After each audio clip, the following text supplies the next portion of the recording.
Bon Jean-Baptiste, donc tu exposes à l'église Saint-Jean à Monastier-sur-Gazeille. Tu peux nous dire où c'est cet endroit? C'est dans la Haute-Loire, pas très loin de Saint-Étienne ou Clermont-Ferrand, du Puy-en-Velay. Voilà, c'est un très bel endroit.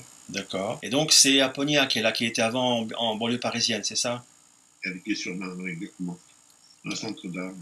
Très bien. Donc il y a le centre d'art plus l'église désaffectée, c'est ça? Voilà, c'était l'ouverture de l'ensemble des deux lieux et auquel j'ai eu la chance de participer. Alors, est-ce que tu peux nous parler de la première pièce que nous voyons pendue dans la pièce, dans la salle? Alors, c'est une exposition qui s'appelle Apocalypse et Calypso. C'est donc l'église Saint-Jean en premier lieu que j'ai investi. Et donc, j'ai voulu créer un univers en lien avec l'iconographie religieuse, spécifiquement pour ce lieu. Et donc, j'ai travaillé sur l'idée du bœuf écorché, qui est une métaphore du Christ en croix. Et en l'occurrence, là, le bœuf est transformé en une espèce de chimère de par la multiplicité de ces éléments. À savoir? À savoir de la peau tannée que j'ai récupérée, la mousse polyuréthane, des os de bœuf, des cornes de bœuf également, le tout mis à l'ordre du jour, si je puis dire, avec un S de boucher et une chaîne comme on peut le voir dans les frigos. Mhm. D'accord. Euh, Donc c'est à la fois ironique, c'est à la fois comique et un peu tragique, c'est un peu tout ça? Oui, il y a une espèce de mélange entre une vision un peu catastrophiste et une espèce de joyeuseté grotesque qui viennent se mêler avec cette idée que l'ensemble des pièces exposées tentent d'arriver jusqu'au cœur de l'église sans jamais y arriver. Voilà. Enfin là, vu qu'il est accroché, il est mal parti pour y arriver là quand même. Voilà, ouais, en fait, l'ensemble des pièces sont toujours à moitié déformés, surgonflés, accidentés et n'arrivent pas à se déplacer. Enfin, on est dans une espèce de fin de règne baroque et décadente. Mhm. Et là, on voit un thorax sur une espèce de planche découpée. Oui, alors, ouais, cette espèce de planche découpée, comme ça, un peu, une espèce de rebut contemporain sur lequel j'ai imprimé un thorax qui vient un peu signifier le thorax vaguement christique, comme ça, qui est morcelé et qui est placé de manière un peu étrange dans une alcôve de l'église. Mhm. D'accord. Donc on voit là l'ensemble, on voit des espèces de carcasses, on voit des, des éléments faits de coulures comme ça qui peuvent être plus ou moins sanguinolentes, mais aussi proches de l'ice cream. Donc on est toujours entre ces deux aspects où la figure peut être un peu grossière et finissante, et puis d'un autre côté, ces couleurs métallisées, acidulées, fluorescentes parfois, qui viennent donner un coup de fouet à cette espèce de tragédie religieuse qu'est le catholicisme. Voilà. Mhm. D'accord. Toujours avec la notion d'absurdité, voire de pataphysique, si on veut l'entendre. C'est-à-dire, tu peux préciser ça, absurdité pataphysique? Oh, ben, pataphysique, c'est plus de manière générale, au sens où j'aime bien travailler sur les sciences de l'absurde, Mhm. euh, comme, comme cette idée du docteur Fosroll qui veut calculer la surface de Dieu en mètre cube, quoi. C'est un peu Mhm. tout cet imaginaire pataphysique que j'arrive à créer et qui a influencé une grande partie du XXe siècle, Mhm. Oulipo, Dada, enfin, etc. D'accord. Là on a par exemple un os comme ça qui sort de la pièce, qui l'os costal et surnuméraire, c'est-à-dire en trop d'Adam, comme ça, qui est supposé créer Ève et qui en fait là produit une espèce de forme improbable qui n'a d'existence que sa nature grotesque et non figurative, quoi, non Mhm. représentative. Voilà. D'accord. Tu es très Voilà. influencé par le christianisme et le catholicisme. Ça veut dire que tu es toi-même croyant ou il n'y a aucun rapport en fait avec tes croyances? Non, je ne suis pas croyant et je suis pas spécialement influencé par le catholicisme, sinon quand j'expose dans une église, ce qui peut être important, l'idée c'est d'aller chercher dans l'iconographie qui, en tant que peintre ou sculpteur, nourrit beaucoup d'entre nous de par la tradition artistique des siècles passés. Donc on a tous dans nos têtes l'ensemble des tragédies qui sont évoquées entre la plaie, l'étêtement, la crucifixion, enfin tout le maelstrom de violences et de plaies diverses que les représentations nous ont données. D'accord. Donc là, on a une pièce qui essaye d'aller voilà, vers l'autel voilà, jusqu'à mais elle n'y arrive jamais. Voilà. C'est un peu l'idée apocalyptique comme ça d'une fin du monde où tout le monde tente de s'évader un peu comme ça. Enfin là, j'extrapole. Après, chaque visiteur est libre d'exprimer sa vision à travers les œuvres. On a une espèce de cours des miracles comme ça qui est générée par les multiples pièces qui viennent s'agglutiner dans l'ensemble de l'église. Mhm, d'accord. Sauf qu'il n'y a pas de miracle, quoi. Bah, la cour des miracles, c'est la plèbe qui est en bas. Oui, je sais bien, oui. Oui. L'imagerie, c'est Et ça, bien sûr. Oui. il n'y a pas de miracle, non. Ils sont tous rafistolés, ils sont tous en mauvais état, et arnaqueurs, tout ce qu'on veut. Enfin, il y a tous les, il y a Tous les vices, hein.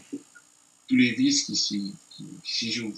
Voilà. Bien, très bien. Donc voilà ce qu'on peut voir, l'ensemble de mes pièces qui sont présentes dans l'église. D'accord.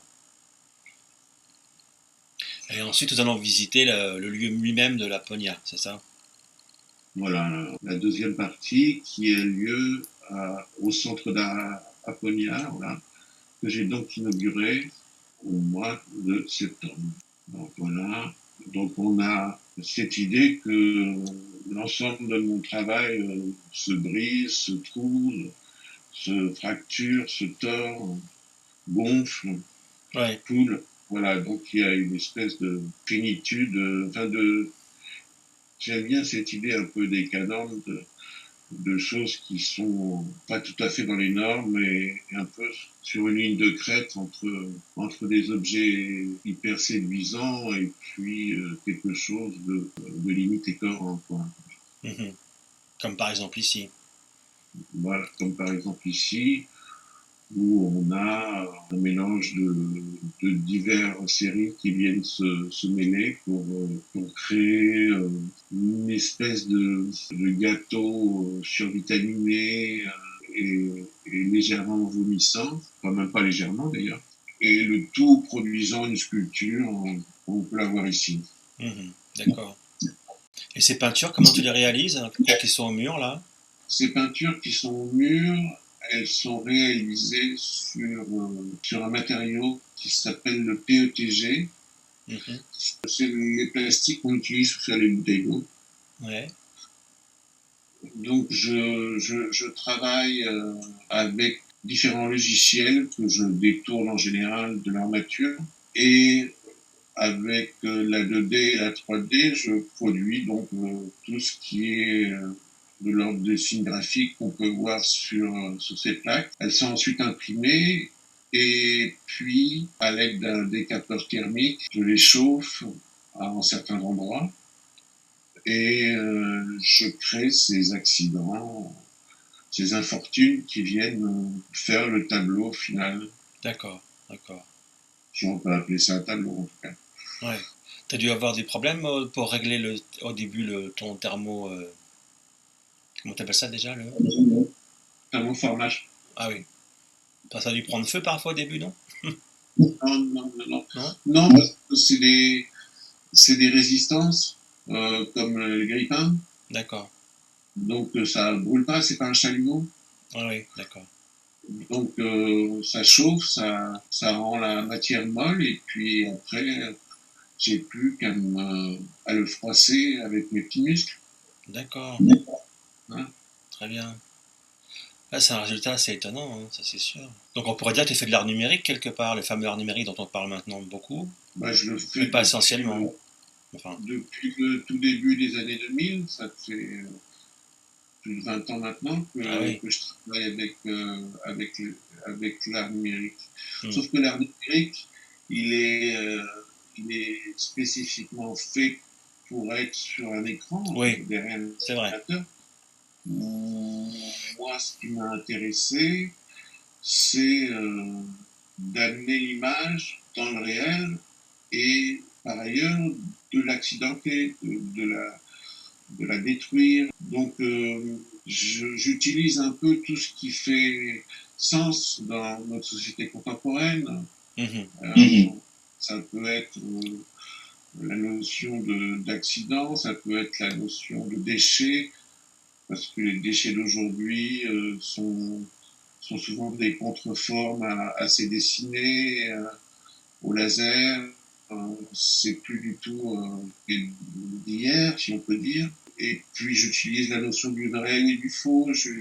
Quand j'imprime sur du bois, après j'utilise de la peinture, mais dans ce que j'ai fait sur logiciel, il y a aussi des effets de peinture faits en informatique. Donc il y a une espèce comme ça de jeu entre le vrai et le faux aussi qui vient. Mhm. Et Euh, les sculptures, oui. tu les dessines aussi avant ou bien tu les fais direct à la main? De la même manière que tu dessines d'abord à l'ordinateur les tableaux, est-ce que les sculptures c'est pareil, tu les dessines d'abord à l'ordinateur ou à la main et après tu travailles la matière ou bien tu fais... Non, non, en fait, il y a des phases préparatoires qui peuvent être diverses, ou sur ordinateur ou dans l'atelier, mais au final, ce qui m'intéresse, c'est que l'activité d'atelier et l'activité pratique qui va arriver à la finalisation des œuvres, ça va se passer très rapidement. Le pliage, les froissages, qu'on peut voir tout à l'heure, c'est extrêmement rapide. Enfin, je fais ça, je Mhm. chauffe et je plie très, très rapidement tout ça. D'accord. Après, je peux voir plus tard, mais puis les mousses qu'on a vues tout à l'heure, entre le moment où je mélange les composants pour que la mousse gonfle et le moment où elle est dure, il se passe 2-3 minutes. Donc je suis obligé de jouer avec les aléas et la détermination que j'ai à faire couler à tel ou tel endroit la forme. Mhm, d'accord. Très bien. Bah, écoute, on a un aperçu un peu plus développé sur ce que tu peux faire. Enfin, c'est intéressant ces procédés, ces processus. Ouais, voilà, par exemple ici, il y a aussi comme on a vu, des sculptures sur déambulateurs, comme ici. Mhm. Et j'essaie de montrer une société qui veut plaire, qui veut séduire, mais qui, malgré ses efforts, se retrouve plus fragilisée, maltraitée et improbable qu'autre chose. Mhm. Donc il y a quelque part une visée politique dans ton travail. Oui, sans pour autant que je me perçoive comme juge. Je suis spectateur et un spectateur assez jouisseur de ça, comme certains peintres l'ont été à d'autres époques. Comme Mhm. Velázquez a vécu dans une période totalement décadente, avec des rois consanguins, et il les représentait avec avidité. Donc c'est un peu comme ça que je perçois la chose. D'accord. Très bien. Bah, écoute, merci pour cette visite commentée Mais de rien, c'est avec plaisir. et à bientôt. À bientôt.